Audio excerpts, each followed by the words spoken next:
High, good morning সবাইকে। তো সকাল সকাল মাম্মার স্কুল শুরু হয়ে গেছে। মামা এখন এলকেজিতে উঠেছে।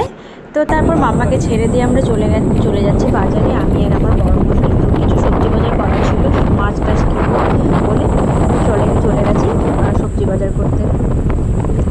তো এখানে হলো দেখো, আমি আর বড় মশাই চলে এলাম বাজারে। তো বাজারে এসে আমি কিছু একটু ভিডিও করে নিচ্ছিলাম। এখানে ছিল ভ্যারাইটিস মাছ। তো আমরা নিলাম চিংড়ি মাছ আর নিলাম তোমার কাজলা মাছ, মানে মাছের নাম। আর একটা হলো কাজলা মাছ, মানে মাছের নাম কাজলা মাছ। চলো তোমাদেরকে দেখাই। হলো চিংড়ি মাছ, আর চিংড়ি মাছটা এঁচোড় চিংড়ি করব। আর এখানে আছে কাজলা মাছ। এই মাছটা কোনোদিন খাইনি, তাই ভাবলাম একটু নিয়ে নিই মাছটা। এই মাছটা করব না আজকে, শুধু চিংড়ি মাছ করব আর অন্য একটা কিছু করব। আমি রোজ দুটোই সবজি করি, তো চিংড়ি মাছ করব আর কিছু একটা সবজি করব। থেকে খাবার করে দেবো, কারণ বড়মশাই যাবে অফিসে, তো ও 10টার সময় বেরিয়ে যাবে। আর এখন ওর জন্য খাবার করে দেবো, তারপর রান্না করবো মাছ। আর মাম্মার অনেক দিন পর স্কুল যাচ্ছে, আজকে ফার্স্ট টাইম স্কুল গেল।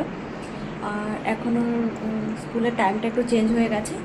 সকালের টাইমটা ঠিক আছে 7টার সময়, কিন্তু ছুটির টাইমটা এখন 11টা 35। আগে ছিল 10টা 55, এখন হচ্ছে 11টা 35। ও ঘরে ঢুকতে একটু লেট হবে। আর ও স্কুল থেকে বেরিয়ে ও যাবে আগে দোকানে।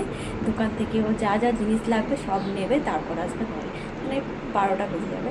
তো তার আগে আমাকে সব কমপ্লিট করে রাখতে হবে। মাম্মা কখন আসবে তাই কমপ্লিট করে না রাখলে ওকে করতে পারবো না।